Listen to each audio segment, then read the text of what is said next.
Amém? E eu quero aproveitar cada segundo que eu tenho para nós pensarmos, para nós falarmos a palavra do Senhor. Amém? Eu queria ler um texto aqui em 1 João 2,6, até os irmãos já conhecem de memória com certeza, né? 1 João capítulo 2, verso 6 diz assim: aquele que afirma que permanece nele deve andar como ele andou. E eu gosto muito de uma tradução, chama-se NTLH, nova tradução linguagem de hoje. Ela diz assim: quem diz que vive unido com Deus deve viver como Jesus Cristo viveu. Amém? Glória a Deus. Jesus, ele é o nosso modelo, portanto nós devemos nos esforçar por ser semelhante a Ele, né? Disso se trata o assunto, disso se trata o lema desse ano todo, nós sermos semelhantes a Jesus em vários aspectos da nossa vida, não é? Ele é o nosso modelo a seguir, portanto nós temos exemplos na Bíblia. A Bíblia está recheada de exemplos que vão nos levar a imitar a Cristo, a sua conduta, o seu comportamento, e nós precisamos imitar de alguma maneira a Cristo e aquilo que Ele fez, aquilo que Ele realizou para nós, dia após dia, nós nos esforçarmos e sermos semelhantes a Ele, no comprometimento, na sua intensidade, na sua intencionalidade, na sua objetividade, as coisas que Ele fazia. Então nós precisamos refletir sobre isso a cada dia.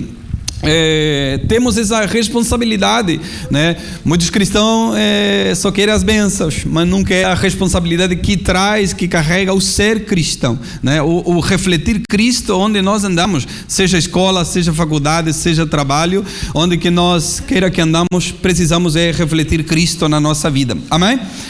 Precisamos muito mais, eu penso que muito mais do que agir como Jesus, nós precisamos reagir como Jesus. Porque o agir é muito fácil. Agora, o reagir como Jesus é te fazer o mal e você não reagir da mesma maneira que te fizeram. Isso é o nosso grande desafio aqui nessa terra. Amém? Então temos responsabilidades. Quando nós abraçamos a fé, nós temos responsabilidades. Temos um chamado que ele é intransferível, aquilo que Deus determinou que cada um de nós precisamos fazer, é impossível que o nosso irmão faça por nós. Então temos essa responsabilidade de cada um de nós individualmente sermos semelhante a Cristo. Amém? Refletirmos a Cristo. E o apóstolo Paulo fala muito sobre isso, muito questionado no seu apostolado, porque havia uma condição para ser um apóstolo naquele tempo, era de ter andado com Jesus. E então o apóstolo Paulo muito questionado por isso, mas ele vai então comprovar nos seus vários relatos, né, esse encontro que ele teve com Jesus, e ele não andou fisicamente com Jesus, mas Jesus fazia parte da sua vida, uma vida que ele mesmo declara dizendo: eu já fui crucificado juntamente com Cristo, agora já não vivo eu, mas Cristo vive em mim. Aquele Paulo morreu, não é? E agora a vida que ele vive não é ele, é Cristo nele, e então ele reflete Cristo na sua vida, não é? E então ele vai dizer aqui, escrever algumas palavras. Um homem que Deus deu a capacidade intelectual, uma profundidade no conhecimento de Cristo tão grande que Deus usa essas capacidades que nós temos para a glória do seu nome, né? Muitas vezes nós precisamos ver aquilo que nós temos na nossa vida e utilizá-los para que o nome de Cristo seja glorificado em nós. Deus usa as tuas capacidades, Deus usa a tua personalidade, Deus usa, moldado pelo Espírito de Deus. Você tem que ser uma bênção nas mãos de Deus. Amém? Assim como Paulo foi. Então Paulo vai dizer assim para as pessoas, ele vai escrever para os Coríntios, capítulo 11, verso 1 da primeira epístola. Ele vai dizer: tornem-se meus imitadores como eu sou de Cristo. E depois em 1 Coríntios 4,16 ele vai dizer assim: admoesto-vos que sejais meus imitadores, sigam meu exemplo, em outra tradução, não é? E depois em Filipenses 3,17 ele vai dizer: sede também meus imitadores, irmãos. Então Paulo está chamar a responsabilidade para ele próprio. Ou seja, Paulo está dizendo: olhem para mim, que eu sou o exemplo, vocês podem olhar para mim, podem me imitar, porque eu estou imitando Cristo. E se vocês me imitarem, vocês estarão imitando o próprio Cristo. Agora, tem aquela frase que tira a nossa responsabilidade. Já ouviram aquela frase? Aqui não, na nossa igreja ouve-se muito. Aqui não, aqui é uma benção. Sabe aquela frase que as pessoas dizem: não olha para mim, irmão, olha para Cristo. Está errado. As pessoas têm que olhar para você e ver Cristo na tua vida. Amém. As pessoas têm que olhar na tua maneira de viver e ver Cristo na tua vida. Irmãos, as pessoas jamais irão ver Cristo, a não ser que Cristo apareça em sonho, como aparece no mundo islâmico, no mundo muçulmano, e dizendo: eu sou Cristo. A não ser que aconteça isso, as pessoas jamais irão ver Cristo. As pessoas irão ver Cristo através da tua vida. Então não vem com essa conversa: olha para Cristo ou não olha para mim. Não, você tem que tomar essa responsabilidade de ser cristão de verdade e dizer: irmão, pode olhar para mim que você vai ver Cristo, pode olhar para mim que você vai ver as maneiras que Cristo vive. Então Paulo está dizendo: olha para mim, me imita que eu estou imitando a Cristo. Se você me imitar, você estará imitando o próprio Cristo. Amém? Essa é a nossa responsabilidade. Ele vai escrever em 1 Tessalonicenses 1:6, vai dizer: de fato, vocês se tornaram nossos imitadores e do Senhor, pois, apesar de muito sofrimento, receberam a palavra da alegria que vem do Espírito Santo. Amém? Então a missão de Cristo, a missão de Jesus era revelar o Pai e fazê-lo conhecido. Essa era a missão de Jesus: revelar o Pai e fazê-lo conhecido, e que as pessoas percebam de livre e espontânea vontade quem Ele era de verdade, e as pessoas poderem segui-lo. Então essa era a missão de Jesus, mas não era fácil, irmão, não era fácil. Isso fica comprovado na Bíblia, não era fácil. Alguém que cansava-se, alguém que tinha fome, alguém que tinha sede, alguém que compartilha momento com os... não era fácil. E então Jesus, numa ocasião, vai olhar para os discípulos e vai dizer assim: olha, quem que as pessoas dizem que eu sou? E aí toda a gente opinando, não é? Um disse que o Senhor é João, outro disse que é Jeremias, Elias, um dos profetas que ressuscitou. E vocês? Quem disse vocês que eu sou? E aí o negócio aperta. Porque uma coisa é repetir aquilo que as pessoas repetem, outra coisa é nós temos opinião própria daquilo que realmente é Jesus. E vocês? Quem disse vocês que eu sou? Ninguém disse nada. Eu não sei se Pedro adiantou-se, ou Pedro olhou para toda a gente e disse: já que ninguém disse nada, agora que eu vou dizer então, não é? Então Pedro vai dizer assim: tu és o Cristo, o Filho do Deus vivo.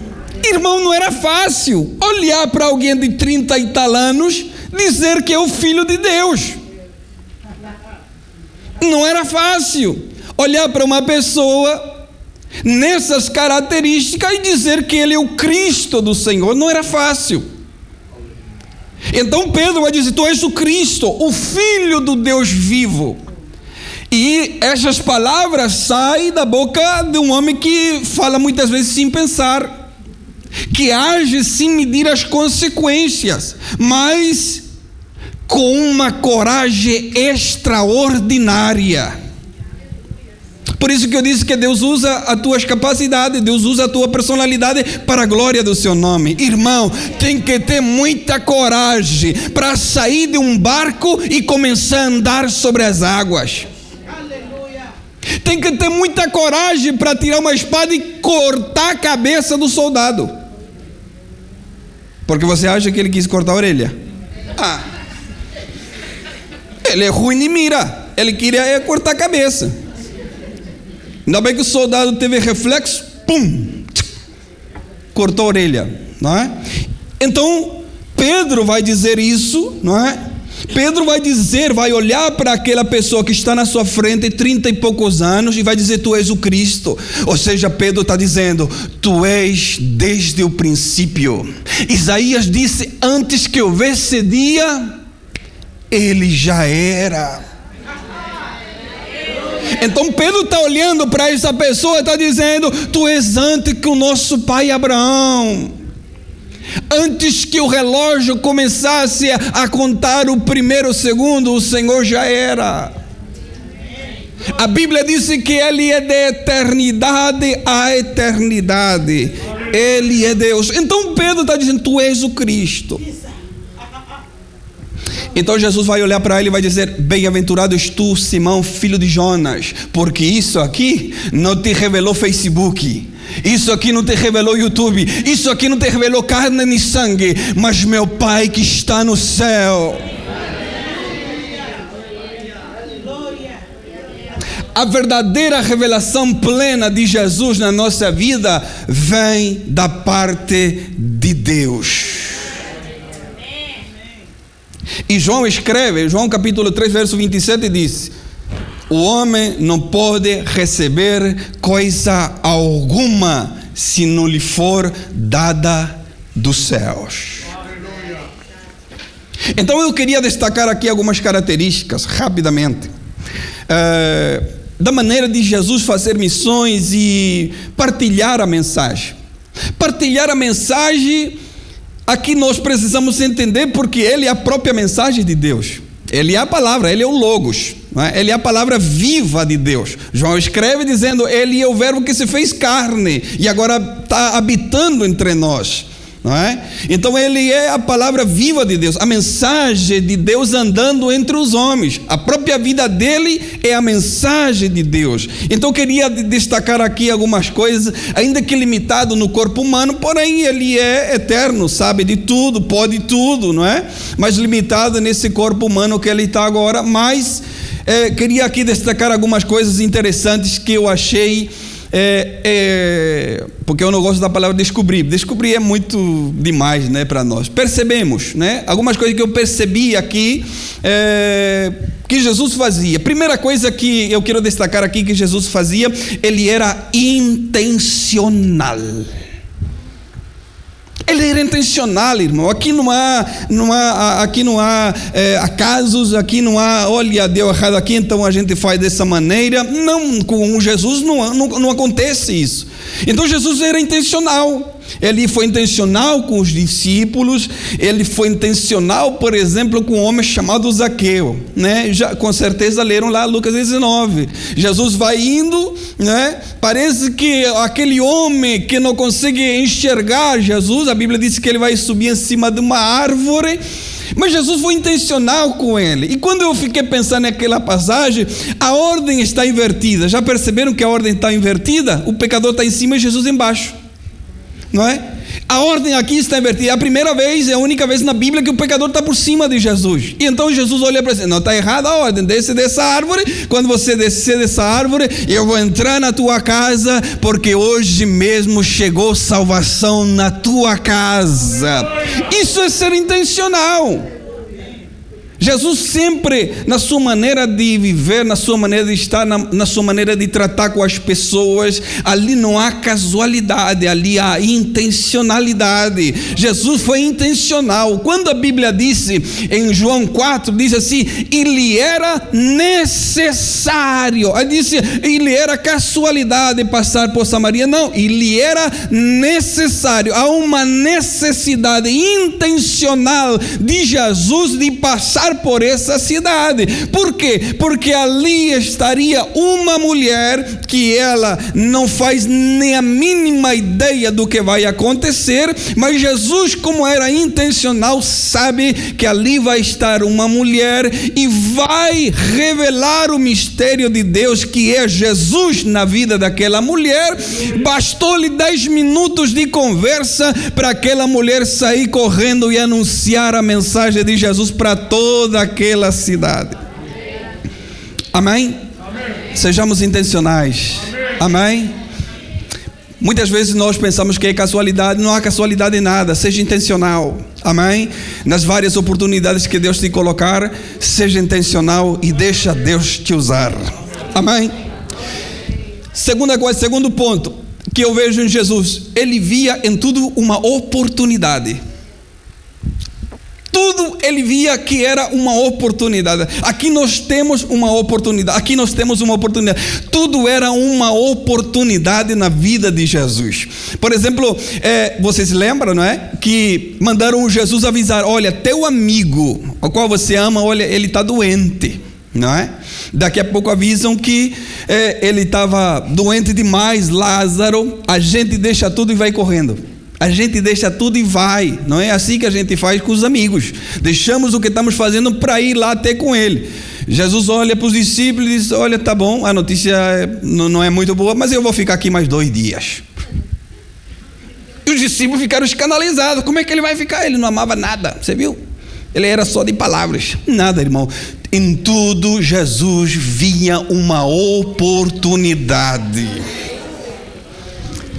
E quando nós vamos escorrendo ali pelas páginas da Bíblia, chegamos aí a João capítulo 11, verso 4, está escrito assim: e Jesus, ouvindo isto, disse: esta enfermidade não é para a morte, mas para a glória de Deus, para que o Filho de Deus seja glorificado por ela. Amém? Em tudo Jesus via uma oportunidade. Isto aqui que está acontecendo com Lázaro não é uma tragédia. Isto aqui é uma oportunidade para que o nome do Senhor seja glorificado. Se nós olharmos a nossa vida por essa ótica, você vai achar os teus problemas não uma consequência para você morrer, para você desistir, para você parar. Você vai olhar para a tua vida, para os problemas que acontecem, para as dificuldades que acontecem, dizendo: isto que está me acontecendo é uma grande oportunidade para que o nome do Senhor seja glorificado, para que as pessoas possam olhar e dizer: essa é uma oportunidade para que o nome do Senhor seja glorificado na tua vida. Amém? Domingo passado eu falava sobre plantação, não é? Lá na nossa congregação, e eu disse para os irmãos: se fazem algumas perguntas, quando nós falamos de plantação, de semente, de colheita, se fazem algumas perguntas, por exemplo, se você foi plantado ou você foi enterrado. O fim é o mesmo, a semente vai ficar debaixo da terra. Agora, há uma diferença muito grande em plantar, em você ser plantado e você ser enterrado. Se faz uma pergunta se você está sendo castigado ou se você está sendo podado. O fim é o mesmo, mas os propósitos são diferentes. A gente não vai e castiga as árvores. Não, a gente vai lá e poda as árvores, né? E Jesus disse: se você está sendo podado é porque você tem a capacidade de produzir ainda mais. Então, quando nós olhamos a nossa vida na perspectiva de que tudo que acontece na minha vida é para a glória de Deus, a nossa maneira de viver será diferente. Quando Paulo escreve dizendo todas, acredito que em Portugal também é todas, não é? Todas as coisas. Então não coopera? Então não é uma oportunidade? Todas as coisas cooperam para o mal. Ah, não, para o bem. Todas as coisas cooperam para o bem. Então tudo aquilo que está a te acontecer, o que vai te acontecer, não é para te matar, é para cooperar com a tua vida, para que o nome do Senhor seja glorificado na tua vida. Em tudo Jesus via uma oportunidade, em tudo. Então ele vai, não é? Capítulo 7 de Lucas, ele vai se encontrar com uma mulher que saía para enterrar o seu filho. Você conhece a história, não é? Conhecida como a viúva de Naim. Tinha perdido seu marido, agora seu filho está sendo carregado para ir, não é? e de repente se encontra com Jesus, né? E eu vejo duas caravanas ali, não é? Uma caravana da morte, do choro, da tristeza, e a caravana da alegria, porque quem andava com Jesus era só alegria, era só festa, é casamento, é multiplicação, é milagre. Aquilo lá é uma caravana da alegria. Então a caravana da tristeza, da morte se encontra com a caravana da alegria. A morte se encontra com a vida. Irmão, eu nunca vi a morte vencer a vida. E a vida está ali. Jesus é a vida. Então Jesus vai dizer: olha, deixa o menino ali. Menino, levanta-te. E o menino levantou-se. E o que mais me admira é no capítulo 7, verso 16, que diz assim: E de todos se apoderou o temor, e glorificavam a Deus, dizendo: um grande profeta se levantou entre nós, e Deus visitou o seu povo. Aleluia! Em tudo Jesus via uma oportunidade. Então não era uma oportunidade alguém sendo príncipe da sinagoga, alguém que integrava o sinídrio, vir falar com Jesus de noite, nem que seja de noite, mas Jesus disse: é uma grande oportunidade para falar com esse homem. Olha, você é mestre de Israel, porque Jesus vai chamar mestre, não é? E Nicodemos vai olhar para Jesus e diz: mestre, tu és mestre. Então dois mestres estão a falar ali, não é? E Jesus vai olhar para ele e vai dizer assim: é necessário nascer de novo. É necessário nascer da água e do Espírito. Jesus disse para Nicodemos. É uma grande oportunidade que Jesus não perdeu. Amém? E parece que Nicodemos some, mas quando você vai adiantando lá no Evangelho de João, você vai ver. E no últimos momentos de Jesus na cruz, quando ele vai ser retirado por José de Arimateia, a Bíblia vai dizer: e Nicodemos também, com especiarias, com aromas, também foi levado, né, para colocar Jesus ali no sepulcro. Quando ele veio de noite, ele veio com as mãos vazias. Mas a partir do momento do encontro com Jesus, a mão dele agora está cheia. Está cheia de incenso, está cheio de aromas, está cheio de perfumes para colocar ali. Oportunidade, não perca a oportunidade. Amém? Jesus te coloca todos os dias grandes oportunidades para você falar do seu amor. Amém? Seja escola, faculdade e trabalho, você terá a oportunidade. Amém? E se você aproveitar essa oportunidade, Jesus, através da tua vida, pode transformar a vida de outros também. Amém? Termino com isso. Terceira característica, se podemos chamar assim, Jesus chamava para enviar, né? Então, é vir para sair, não é? Esse é o propósito do Evangelho: você vir, entender a mensagem e você também ir. Esse ir pode ser teu vizinho, pode ser no mesmo bairro, pode ser na cidade, pode ser em outro país, pode ser em outro continente.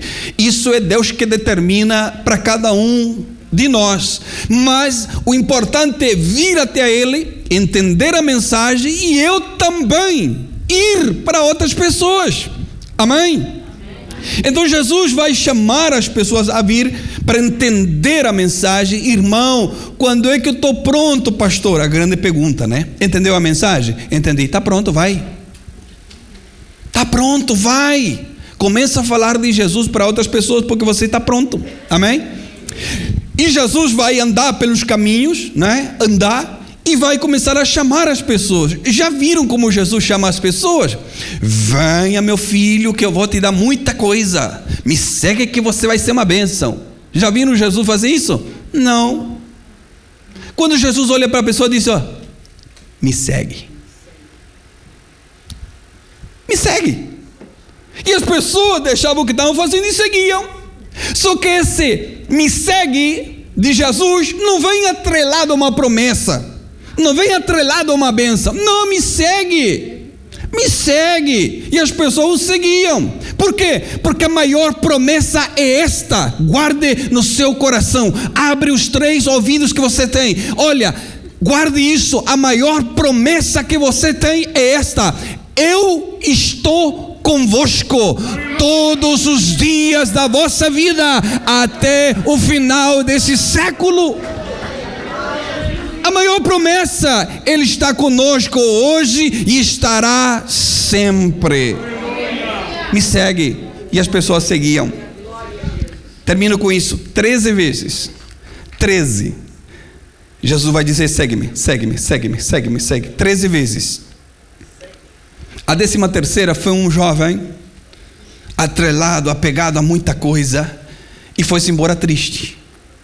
Perdeu-se de se tornar alguém próximo de Jesus, vindo os seus milagres, vendo coisas extraordinárias que Jesus fazia. Rejeitou o segue-me. E quem quis seguir ele: olha, me leva consigo, quero seguir. Não, está pronto, vai lá para a tua família, para a tua casa, anuncia as maravilhas que o Senhor tem feito na tua vida. Está pronto. Amém? Está pronto. Glória a Deus. Que você possa ser uma bênção. Amém? Que você possa reproduzir Jesus onde você andar. Amém? Que nós cada dia possamos nos esforçar para ser semelhante a Ele a cada instante. Amém?